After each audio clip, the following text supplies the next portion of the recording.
Diversity has been a pain in my ass since 2012. I started noticing people labeling themselves by racial categories and wondered, what is with you guys? I'm just an American. But I was the weird one, apparently, because of the new meaning of the word diversity. Diversity now means race. Really? Instead of just differences. The way I was used to using the word diversity was like if you have somebody from California who is different from somebody from Texas, who is different from somebody from Massachusetts. There's different weather, food, accents, architecture, and many other things in all three states. That was the good diversity. That to me was what made America beautiful. We could go and visit each of these states and experience the different cultures they have. Race didn't matter in how anyone treated each other. But with this new way we're using the term diversity, race absolutely does matter in how people treat each other, which leads me to the conclusion that the new meaning of diversity is race. I think it's Obama's fault, because when he got elected, he said, "Thank you for electing me as your first black president." That caught me off guard because I knew he was black, but that didn't matter to me. He seemed to think race was so important that he felt the need to mention it in his presidential acceptance speech. And I was really uncomfortable with that. I don't know what the that was. Add on to that, the media kept making a huge deal about him being black during his campaign. I was wondering, why does this matter?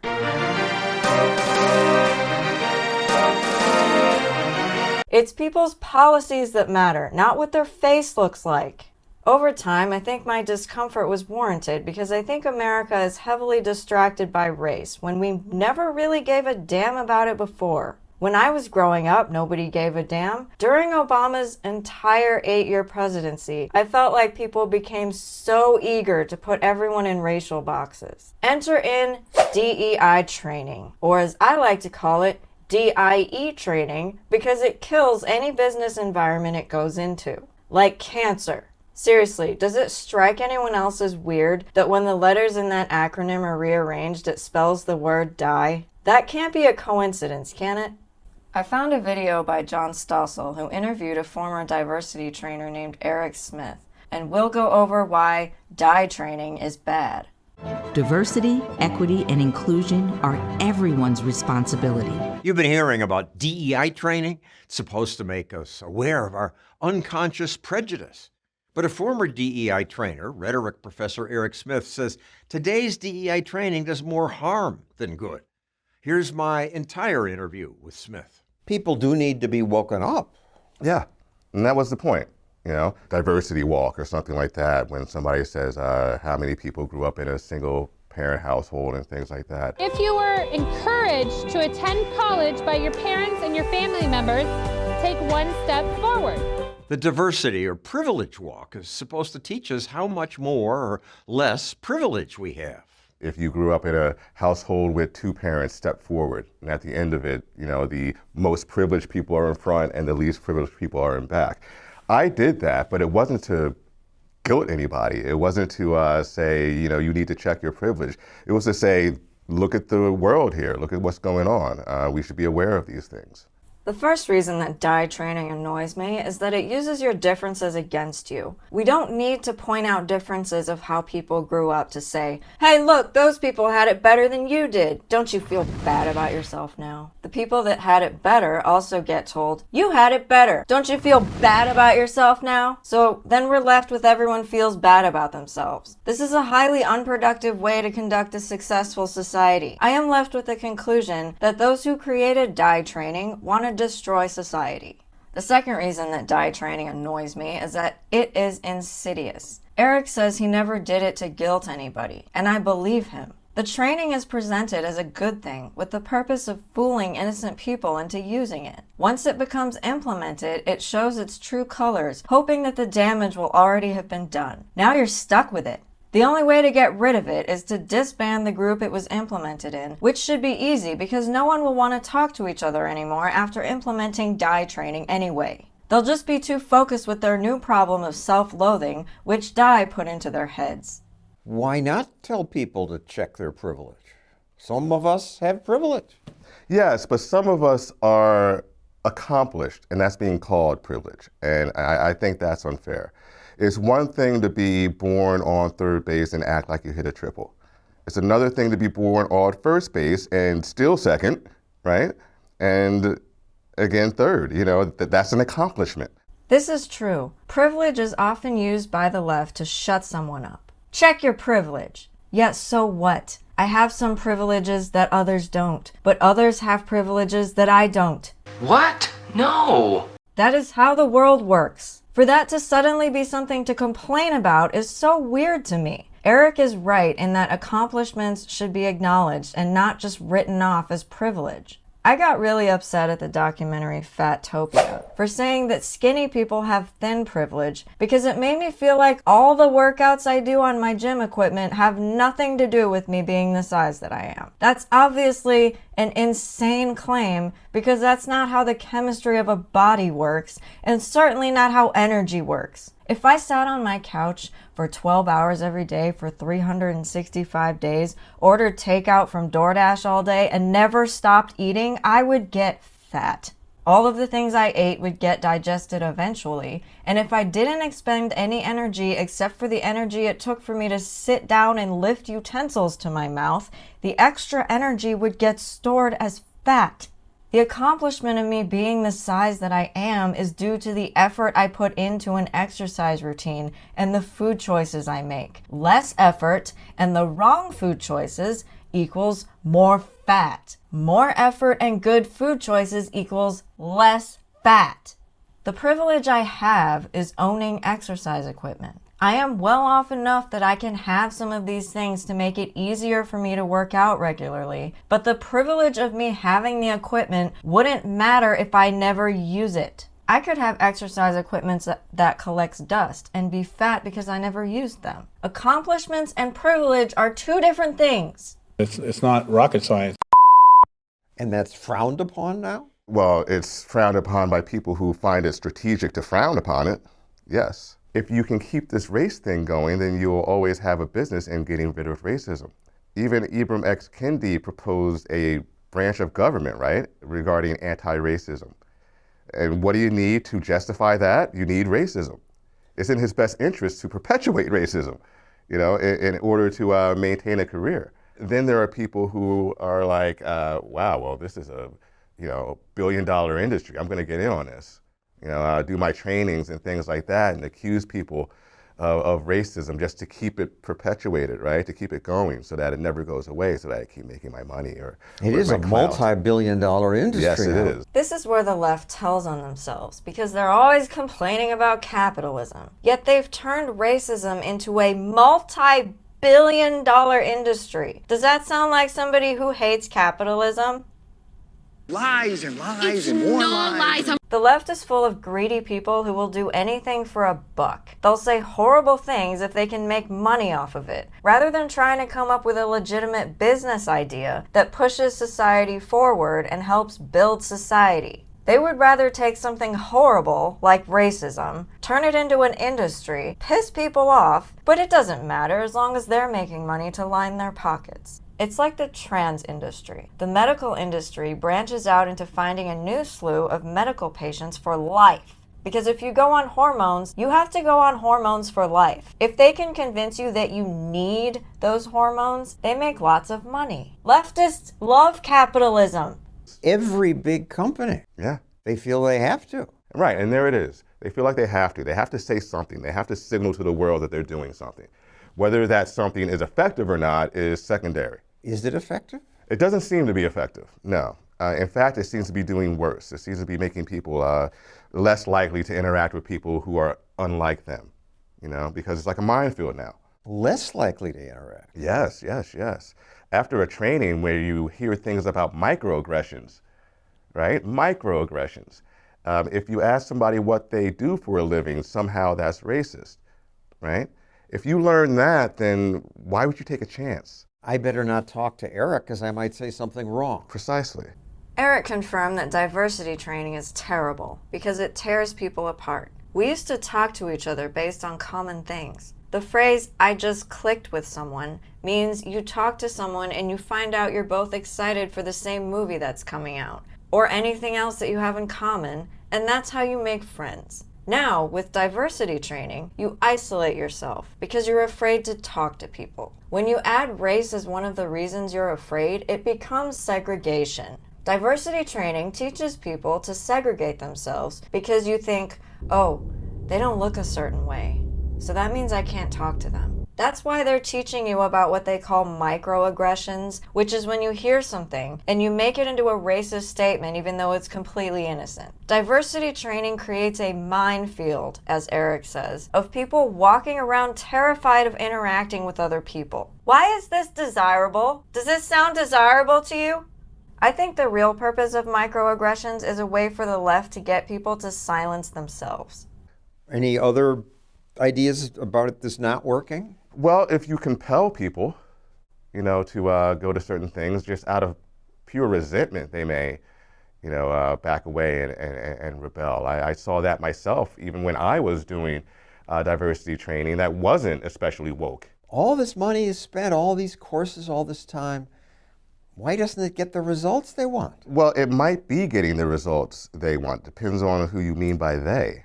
Why doesn't it bring racial harmony to the office? Because diversity, equity, and inclusion, those words don't mean what most people think they mean.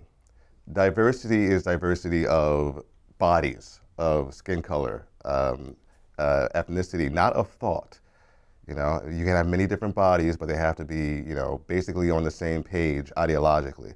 That page is often something akin to critical social justice. Inclusion means, well, you can't make people uncomfortable. And in a world of microaggressions, that's easy to do. So now inclusion means I'm going to silence myself and not talk to the black people, right? And equity, as most people know, does not mean equality. It means equality of outcome, right? We have to make sure everybody ends up at the same place, no matter how they got there, which is why we get rid of aptitude tests, which is why we get rid of AP classes, which is why we have equitable math and things like that. That's equity. My suspicions about diversity were correct, as Erec confirms that diversity to them means skin color and ethnicity. The beloved inclusion that everybody tries to strive for is not actual inclusion. It's inclusion of thought, meaning if I think differently than you, I'm excluded from the inclusion. I once saw a private group on Facebook with the description of, "We're an inclusive group." But the very next sentence was, "If you talk about the good old days or how society used to be, you won't be let into the group." That's not inclusion. It was a group full of leftists who loved the social justice definition of inclusion. I wouldn't have a problem with this group if they had left out the "we're an inclusive group" part, because that is a lie. You're a liar.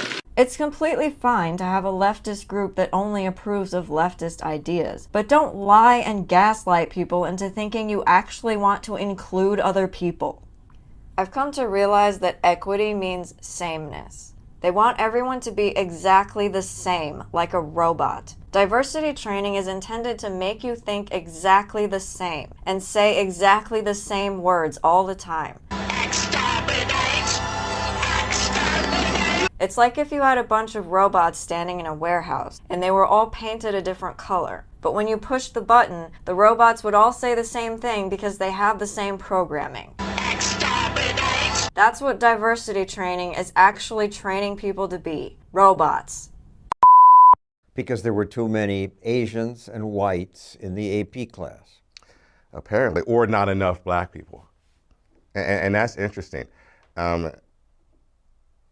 It's easy to say people are doing this out of resentment, right? But some people may be doing this out of love. Is it hate for white people or love for black people? And what's motivating them? Now, yes, they're still misguided, but they see this as, well, the ends justify the means, and the ends are racial equality and black dignity, so I'm going to do what I have to do.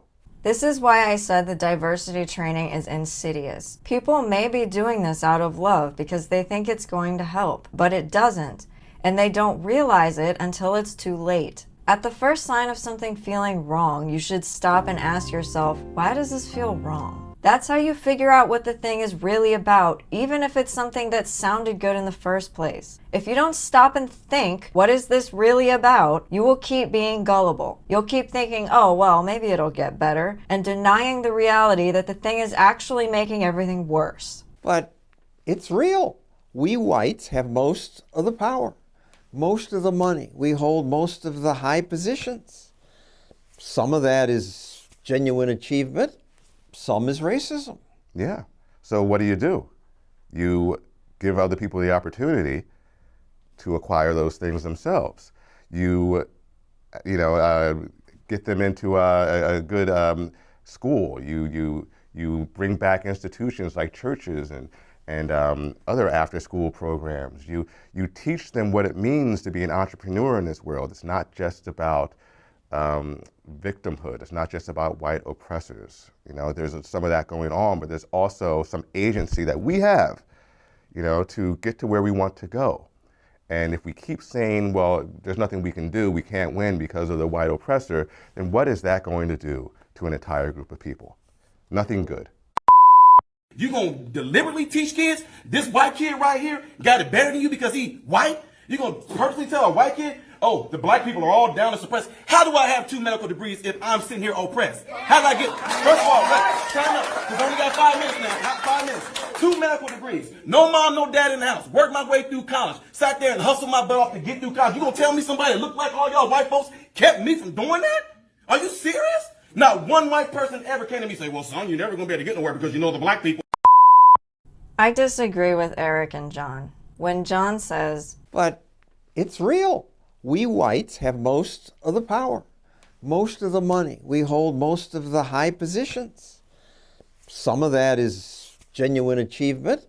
Some is racism. I don't think it's about race and power. I think it's about what race is the majority demographic in a particular location. If you go to Africa, you would see there were a lot of black people running things. Would you then say blacks in Africa are oppressing every other demographic in their continent? Or is it just that the continent of Africa has a majority of demographically black people? It's the same for America. We have a high number of demographically white people who live here. It makes sense that there are more white people in all kinds of industries because there are a lot of us.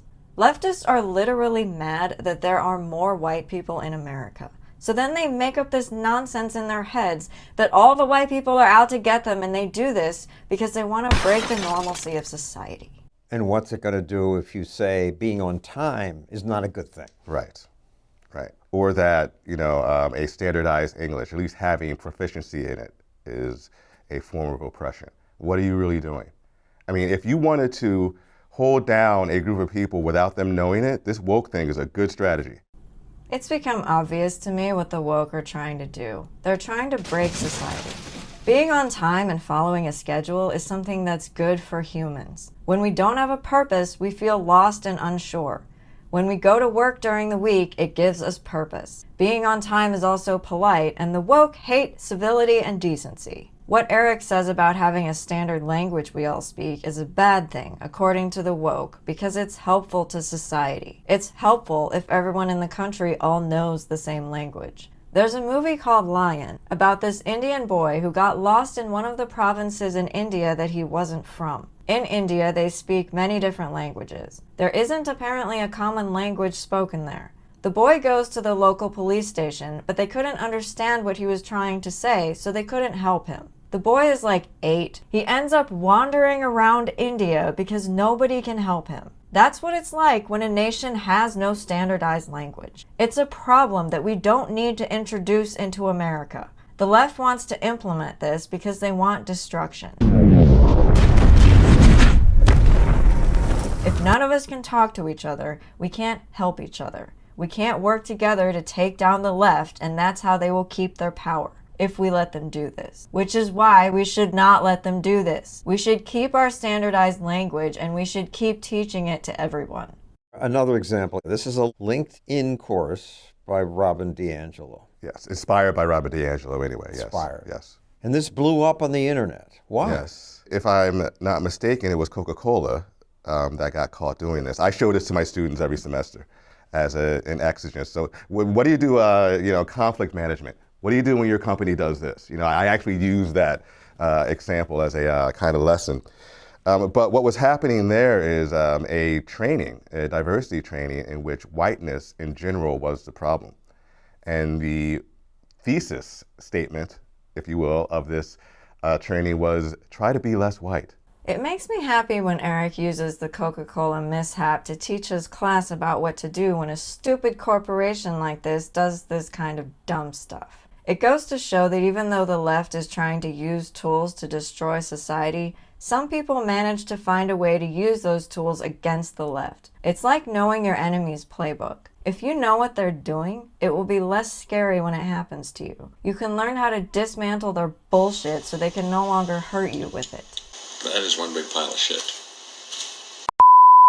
Try to be less white means? Try to be less European or Eurocentric or more Enlightenment driven. Try to be less classically liberal. Erec explains the woke phrase, be less white, to mean be less classically liberal. Classic liberalism advocates free market and laissez-faire, which means no government interference in economics, and civil liberties under the rule of law, with special emphasis on individual autonomy, limited government, economic freedom, political freedom, and freedom of speech.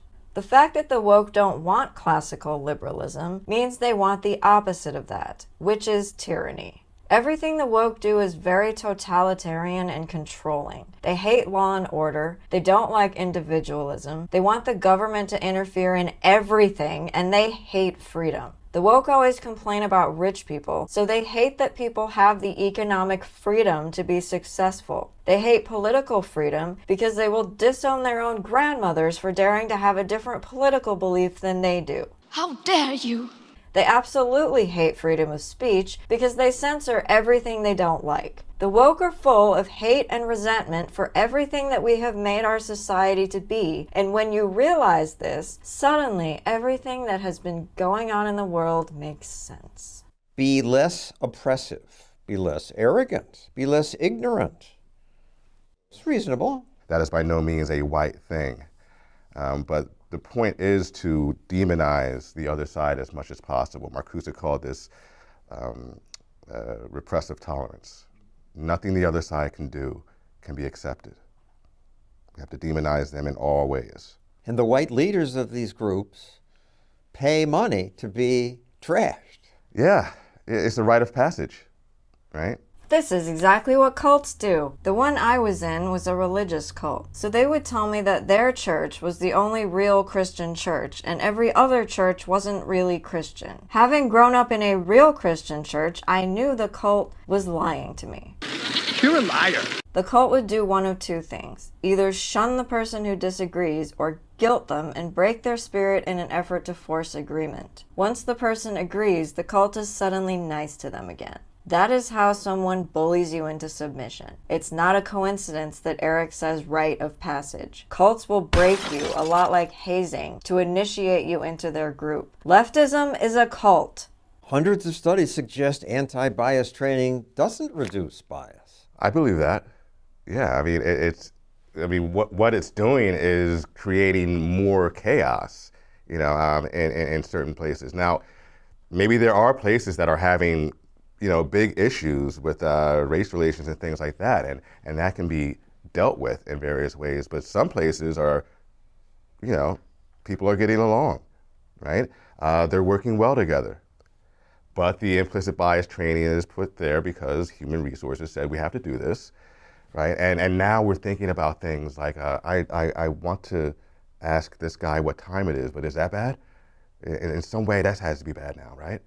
You know, so you get people apprehensive and they're not talking to each other anymore. I find it ironic that for all the times the left says Evidence-based. they love to completely ignore evidence. When John says Hundreds of studies suggest anti-bias training doesn't reduce bias. you would think that someone who is presented with this evidence would stop doing the anti-bias training once they find out that it doesn't work. But does the left look at that? Of course not. Because as Erec mentioned correctly, I believe that. Yeah, I mean, what it's doing is creating more chaos. they're creating chaos, which is exactly what they want. They want people to be confused, afraid of each other, apprehensive and anxious. That's exactly what the anti-bias training is doing, so they keep it. Asking people to suppress stereotypes tends to reinforce them. Well, now you're thinking about it more, right? You know, if you're constantly thinking about, oh, am I going to say something wrong? Then you're thinking about saying something wrong. You're thinking about those stereotypes. So yes, it puts these things in the forefront of our minds, and that's not necessarily a good thing.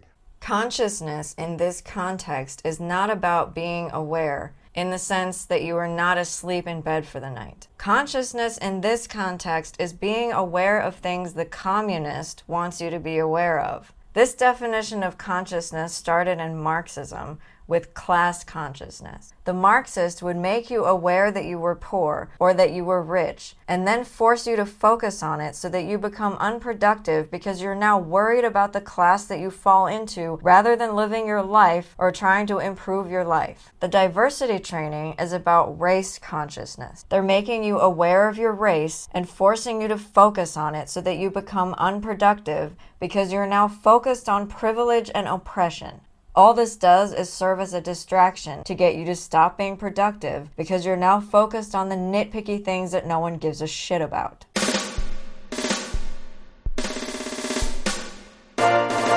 As Erec said, you know, if you're constantly thinking about, oh, am I going to say something wrong? Then you're thinking about saying something wrong. You're constantly on edge, like you're having a perpetual panic attack. This is a stupid way to live. Researchers looked at 800 companies after mandatory DEI trainings. 5 years later, no increase in diversity of hiring. Companies actually saw a 9% fall in how many black women were hired. This is the same reason why people don't date anymore. People are taught how to be apprehensive of other people, and subconsciously it's made people avoid human interaction because it's just too much of a pain now.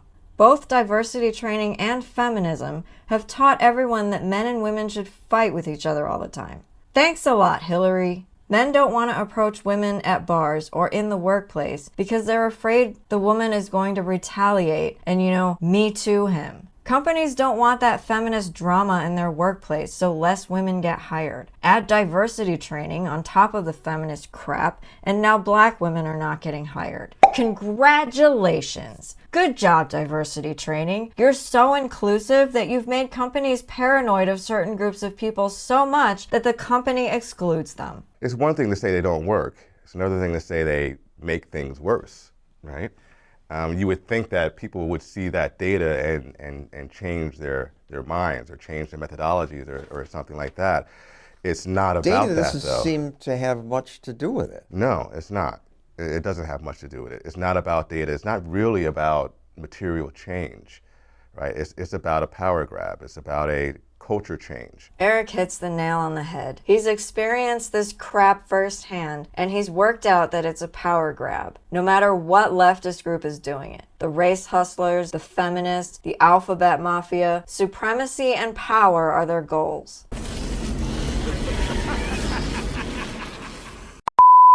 And they're winning, it seems to me. They're winning in certain contexts, yes. They seem to be winning in my field anyway, of rhetoric and composition. They're not gonna keep winning if I have anything to fucking say about it. I refuse to live in a stupid world where everything is a power struggle. The world needs to stop looking at everything in a power-hungry, psychopathic way so that I can fucking stop screaming at a camera and go back to living a happy, normal life. Academia. Yeah, yes, especially the humanities, social sciences, things like that. And now more and more the sciences, medicine even. But I don't think it's that bad there. Why isn't it that bad? I think those fields are more steeped in reason, scientific method. The barriers of idiocy, if you will, are thicker there already. You would think that. But we have people who have dedicated entire channels to convincing people the Earth is flat. Didn't we figure out the Earth was round in 384 BC? Aristotle was among the first to recognize the fact of our planet being a round sphere. He observed lunar eclipses and noticed that only a round sphere could imply a circular shadow. 384 years before Christ, people already discovered the Earth was round. But in 2024, nah, it's a snow globe now. Did you know that? Flat Earth people think the Earth looks like this. In the field of biology, we've forgotten that babies are human. So when it comes to medical terminology, it's actually an embryo or a fetus. And when you call it a clump of cells, I agree that that can feel dehumanizing. But on the same side, when you call it a baby, that's also anthropomorphizing. They call in utero babies fetuses, which is true, but fetus is just the Latin word for offspring. If the fetus is inside a human, it's a human. Because when a human or an animal reproduces, they can only reproduce their own kind. A cat will always give birth to kittens. A human will always give birth to a baby. I'm very certain scientific fields are not idiot-proof. Morons! It doesn't matter how smart the field is supposed to be. There will be idiots present. In a normal world, the smart ones in the field would laugh the idiots out of the field, but in this world, the smart ones just let the idiots forge the way into oblivion. But I just saw all these medical students reciting privilege messages. We recognize inequities built by past and present traumas rooted in white supremacy, colonialism, the gender binary, ableism, and all forms of oppression. Yeah, that's happening. I think a lot of this is performance as well. A lot of this is what people call virtue signaling. That virtue signaling is reaching, theatrical proportions right now. Stop arguing and virtue signaling. Virtue signaling is also a cult tactic because you say things that your leader approves of. The leader of the leftist cult is the ideology. The sheep members of the leftist cult are going to say what the leftist ideology wants them to say. That's why this scene looks like something out of a fucking cult movie. What made you think something was wrong?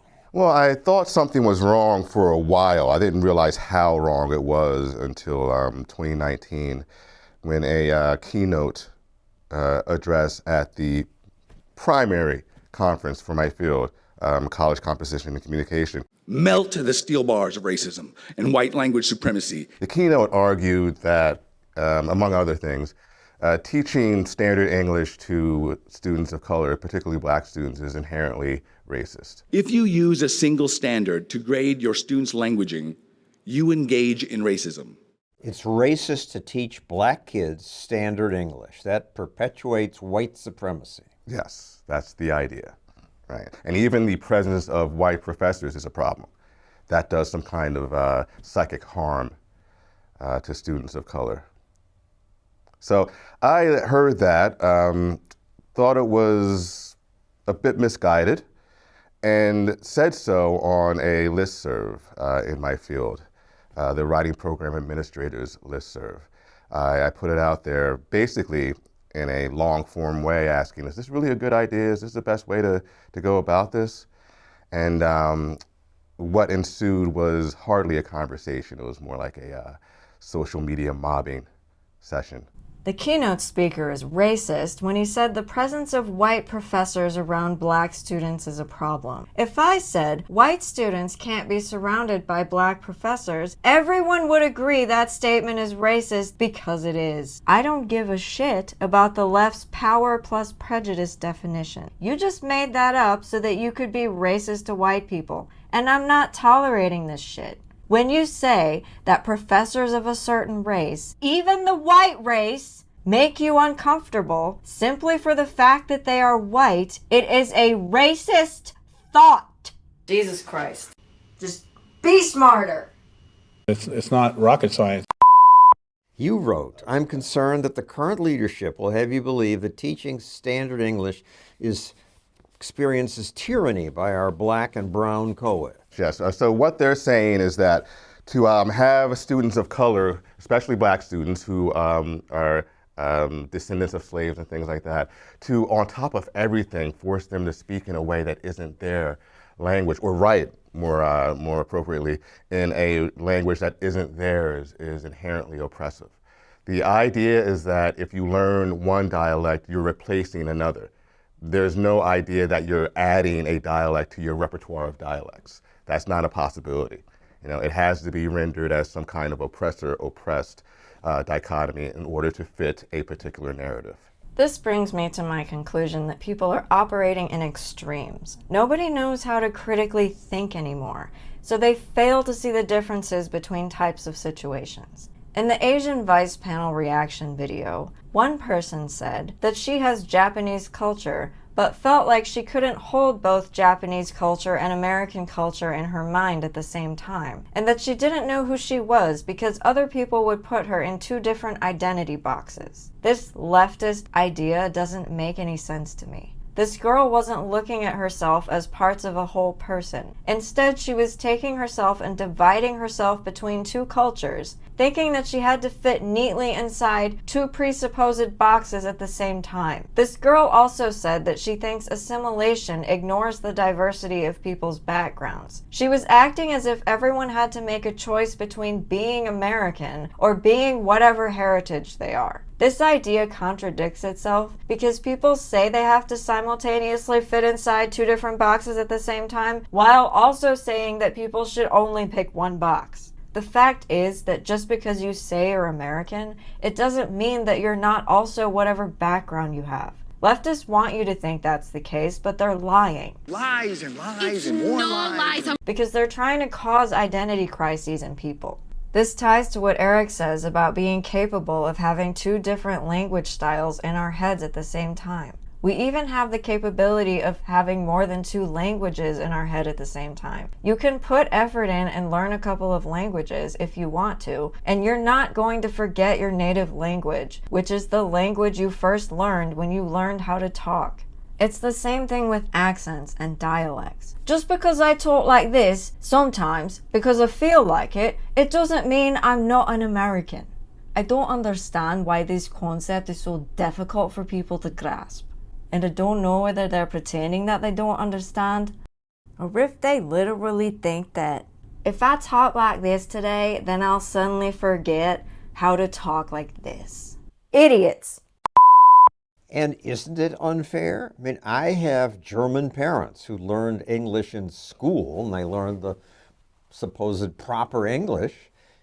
It gives a black kid who grew up without hearing that a disadvantage.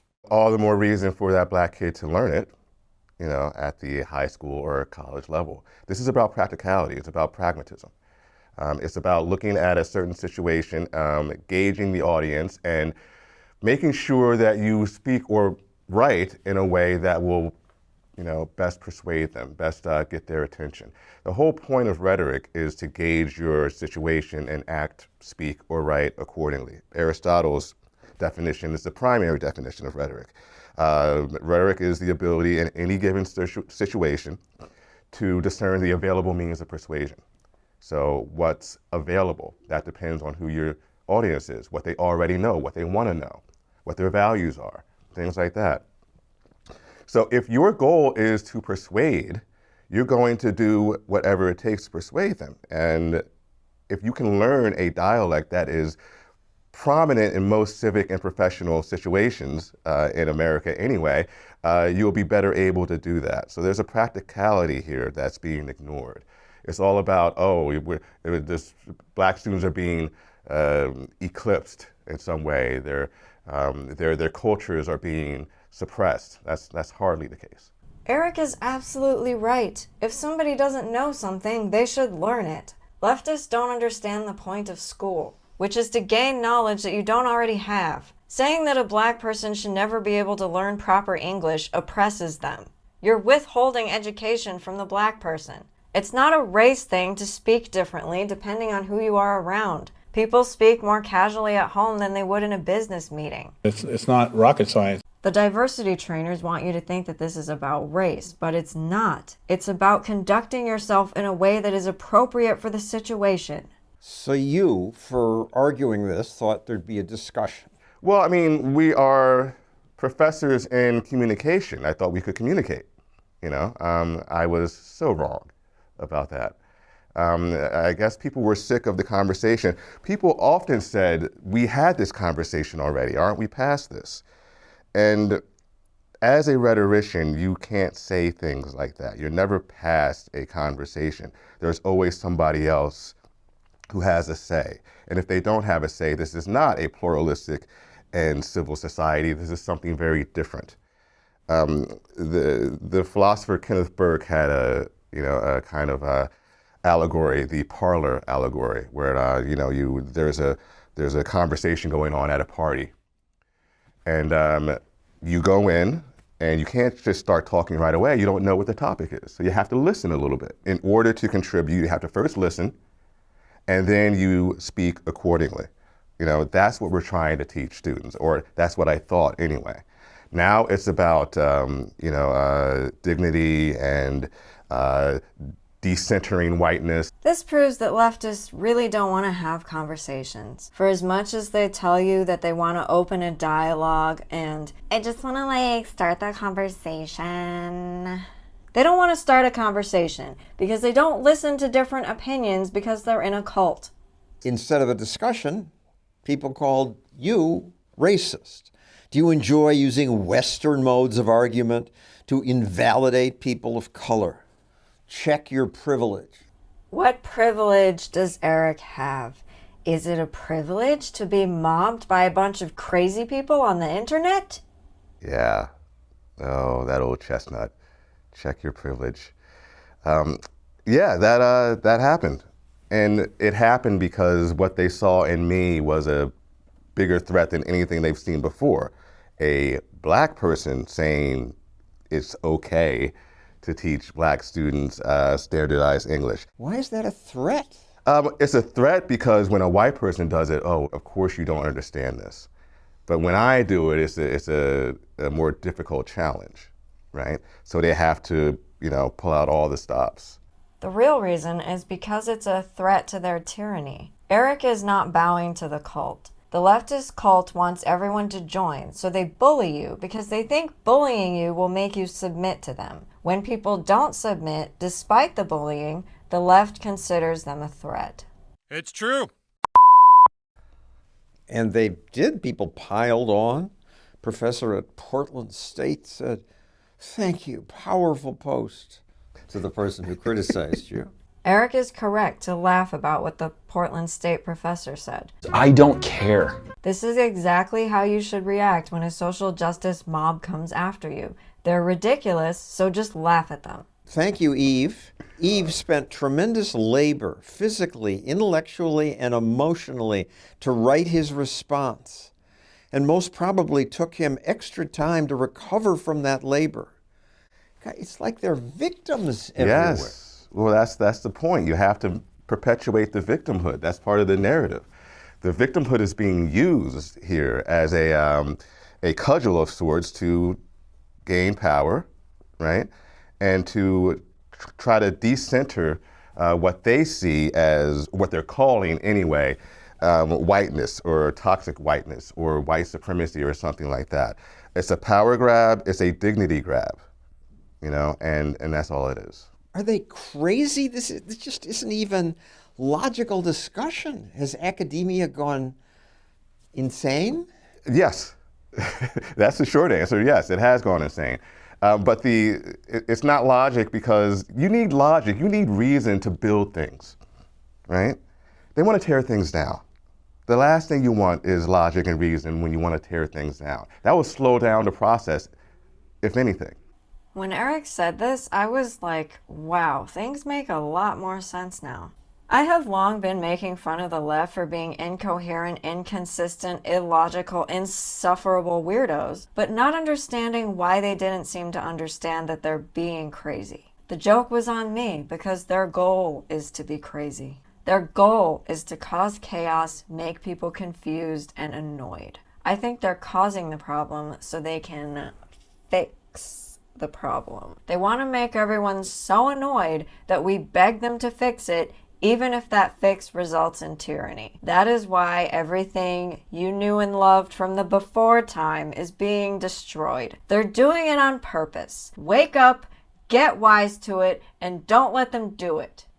But there has been stuff that ought to be torn down, right? There has been white supremacy and white control. Right. There has been all that stuff. And and it has been dealt with and is being dealt with in several ways. Unfortunately, a lot of what's going on in my field is more idealist than realist. And what I mean by that is it's easier to change the name of a bridge. It's easier to tell somebody to check their privilege than it is to actually change things institutionally. So they perform this activism and call that progress, right? When in reality, it's really just theater. Ugh, that's exactly how I feel. I always felt like everything they are doing is very fake. Erec calls it theater, but I called it a distraction. Erec is also right, though. It is absolutely theater. It is theater designed to distract from the actual thing they're doing, which is causing chaos and tearing society down. When they bully you by calling you names or telling you to check your privilege, it's a distraction. Don't get hung up on what they say because it doesn't matter. They just want to shame you into saying what they want you to say. They're hoping to break your spirit. Do some critical thinking. Figure out what they're distracting you from when they call you names and focus on that instead of their insults. What is progress? Progress is reform, in my opinion. Meaning what?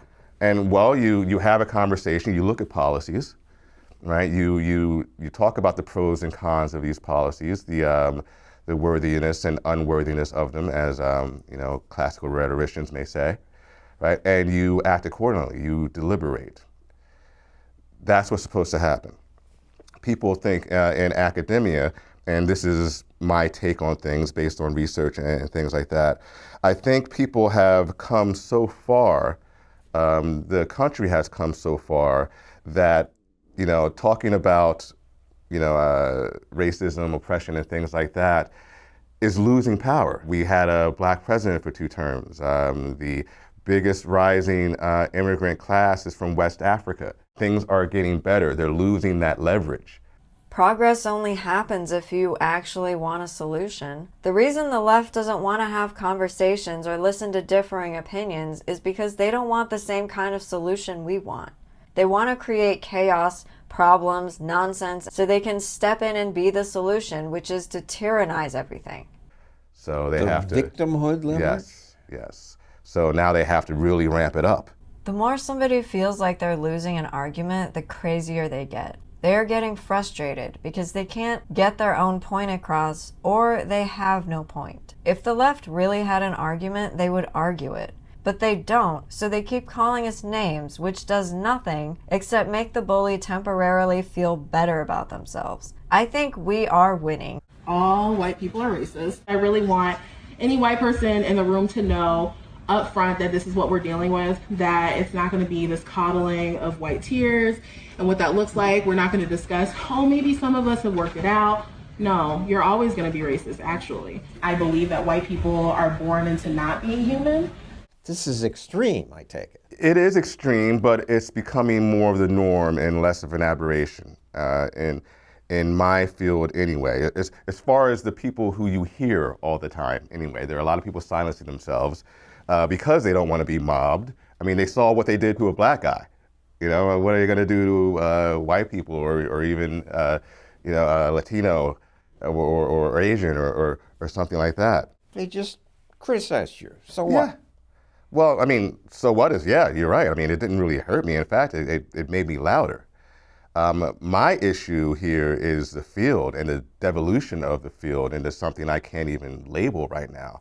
We're not doing rhetoric anymore. We're doing woke studies, and I think that's a shame. I think my field has a lot to offer, and we're not offering it because we're bogged down by these marginal issues. Now, that is not to say that we can't talk about race and rhetoric simultaneously and center race. We can definitely do that. But that's not what's going on here. What's going on is the perpetuation of a narrative. The narrative is all. That narrative is oppressor, oppressed. Erec has the correct attitude here. If somebody calls you a name, so what? I don't care. It doesn't mean it's true. They're bullying you. You don't give in to a bully, you stand up to the bully. A bully thrives on power, and if the victim reacts by cowering or shrinking, the bully continues. If the victim stands up for themselves, either by taking the route of not caring or saying no, How about no? the bully doesn't get the power they want, and eventually they'll stop and go find their power high somewhere else. And let's broaden it beyond the field of rhetoric to the whole world here, because what undergraduates are listening to women like this. And I don't know what a student comes away with from that. Well, I mean, the problem there is that many students are getting one take. The professors or their student leaders, what have you, they're not saying this is one way of looking at things. They're saying this is the way. Anybody opposed to this is opposed to equality. They're opposed to diversity and equity and inclusion, right? And by opposed, I mean anybody who's asking questions, right? Anybody who wants clarification. I was once told that by asking somebody to elaborate, I was trying to silence her. This is what Yelda in the feminist panel was doing. When Yelda says, it is like such conservative thinking to say, like, I don't understand, explain it to me. That's obviously stupid. However, the reason they think this way is because they don't want you to ask questions. They want tyranny and dictatorship, which require people to be silent, not ask questions, sit down, shut up, and do what they say. This is also a problem because Erec was a college professor. Colleges used to be places for free speech and new ideas. You could go to college to find new ways of thinking that would expand your mind and knowledge. There would be clashing ideas, and not all those ideas would be good, but people were allowed to debate differing ideas. Colleges now have turned into activist camps that tell you what to think. If you dare say something different, how dare you? Or ask questions, you'll get told to check your privilege and told to shut up. College is terrible because you pay to get propaganda shoved into your face. By asking her to elaborate. Yes.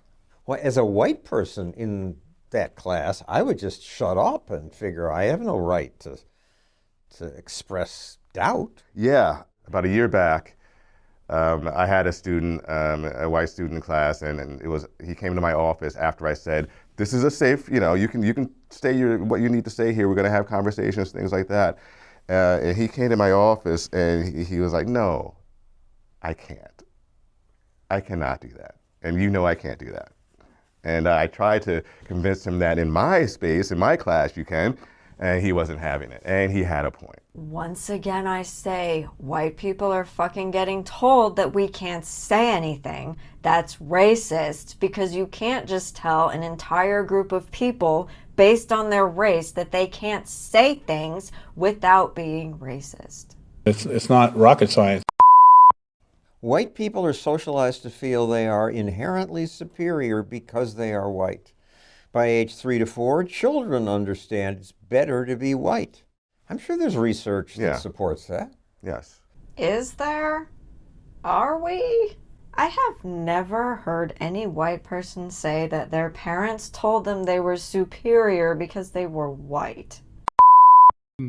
Related, the only way I can relate to this is, I grew up mostly in a white town, Tulsa, Oklahoma. I mean, there's black people there too, but the neighborhoods I was in, so culturally homogenous in that way.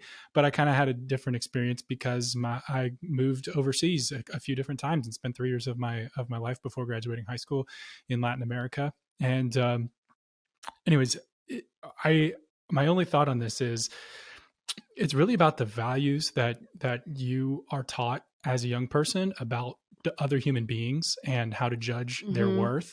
And even though I was ignorant before I left my hometown about, interacting with people from other cultures, I was taught from a very young age that, people are made in the image of God and that we're all equal and that, that we have inalienable rights. We're endowed by a creator with that.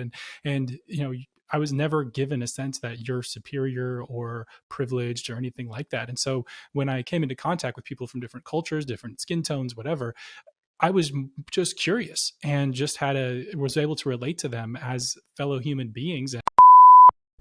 The only person who's ever said that is highly reviled as one of the worst men in the world to have ever lived, and his name ended with an L-E-R. This lie, resurfacing in modern times, comes from Robin DiAngelo's ass. Any research that supports this lie is most likely fabricated by social justice idiots.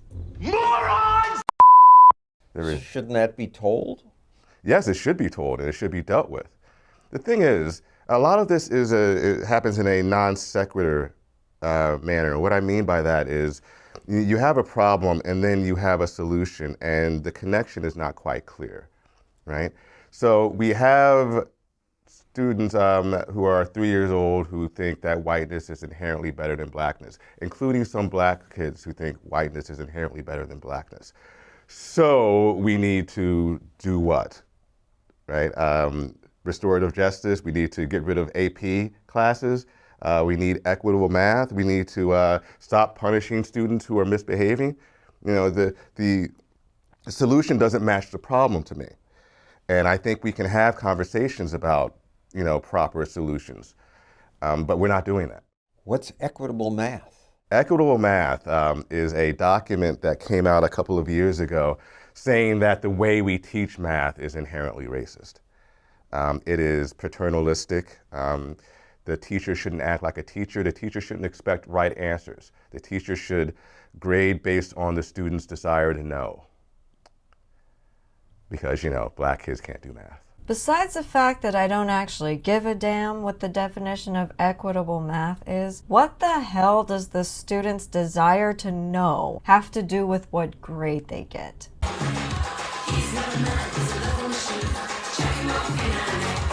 A grade is when you are judged on how much you remember from what you have studied. If you have no knowledge of the subject that you were supposed to have studied, your grade should be lower. If you want a higher grade, study more. If you have problems, ask someone to help explain it to you. You can't just be like, well, we're not going to do grades anymore. Do you have a desire to learn things? Yeah? Okay, A+.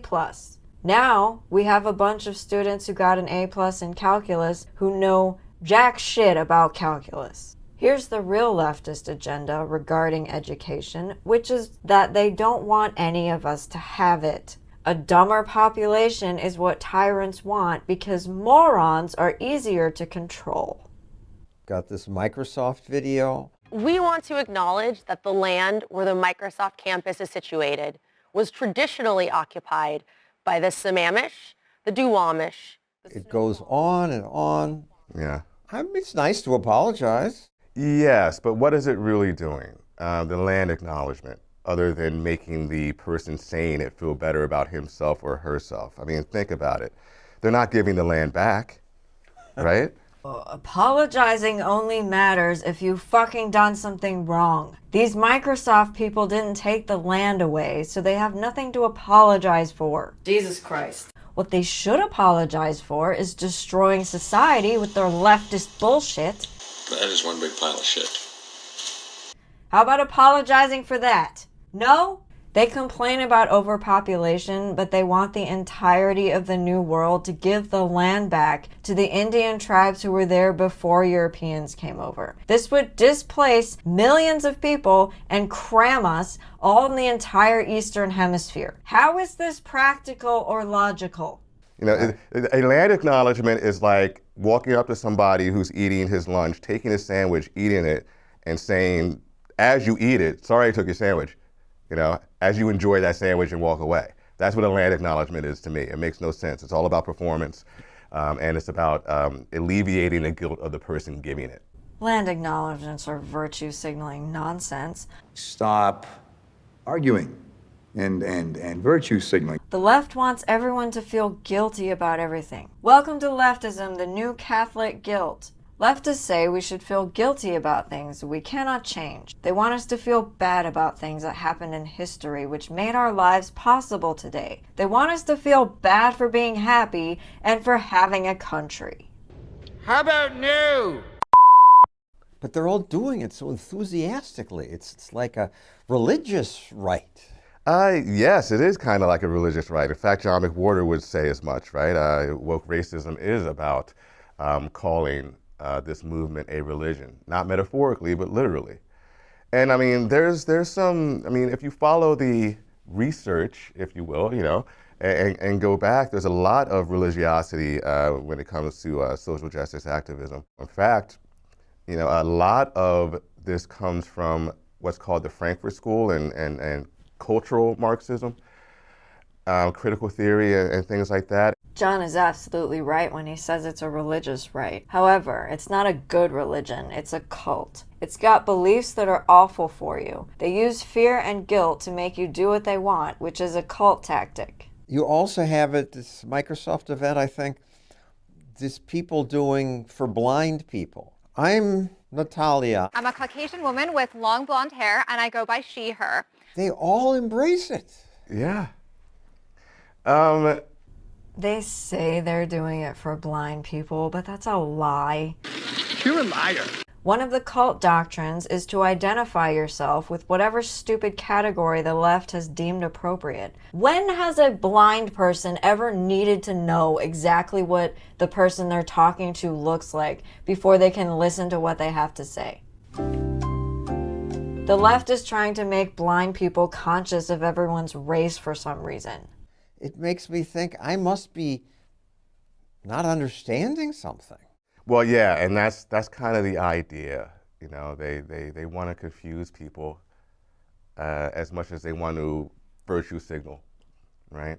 Exactly what I said earlier. The left's goal is to confuse people so they can tell you what's right. They want to be the authority of what's right. So they have to tell you everything you know is wrong, and they have all the answers. This is also called reprogramming, which is the cult tactic where they take past knowledge away from you in order to poison your mind with their bullshit.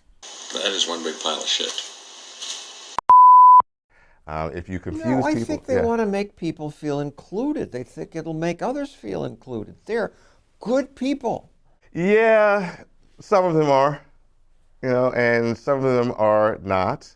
A lie the left will tell you is that they're doing this to make you feel included. It's a lie designed to make you think they're nice people. Lies and lies and more lies. When Erec says, Yeah, some of them are, you know, and some of them are not. He's right. The people at the top who are telling everybody to say all of these things are the bad guys. The people who are repeating things are useful idiots because they're not necessarily malicious, but they are not thinking about what they are saying. What they're saying is malicious, but they think they're doing it out of the goodness of their hearts. That's exactly how cult members behave when they're brainwashed.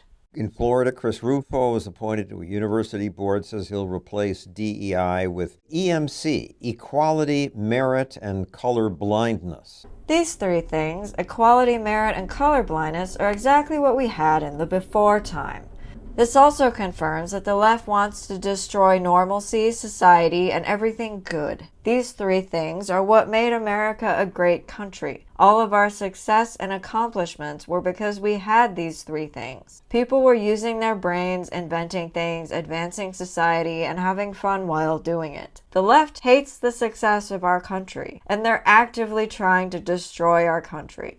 That's why they're introducing equity, laziness, and division, because these three things are the opposite of equality, merit, and colorblindness. I like equality and merit and colorblindness. I like those things. Those things are being, again, demonized by certain people. Colorblindness does not mean you don't see color. It doesn't mean you don't see racism. It means whether I like you or not doesn't depend on your race. That's all it's ever meant. But if you want to spin this into something, if you want to spin this into something that matches the oppressor-oppressed narrative, then you will say something like colorblindness ignores racism and the fact that racism is out there, right? Merit is a good thing. Now, we can talk about what constitutes a meritocracy, you know, what is meritorious and what isn't. We can have a conversation about that, but we need merit. We need a standard in which to measure somebody's aptitude for a certain job or something like that. We need that. And merit is not something we can ever really get rid of. The people who complain about meritocracy have meritocracies. It's just a different one, you know.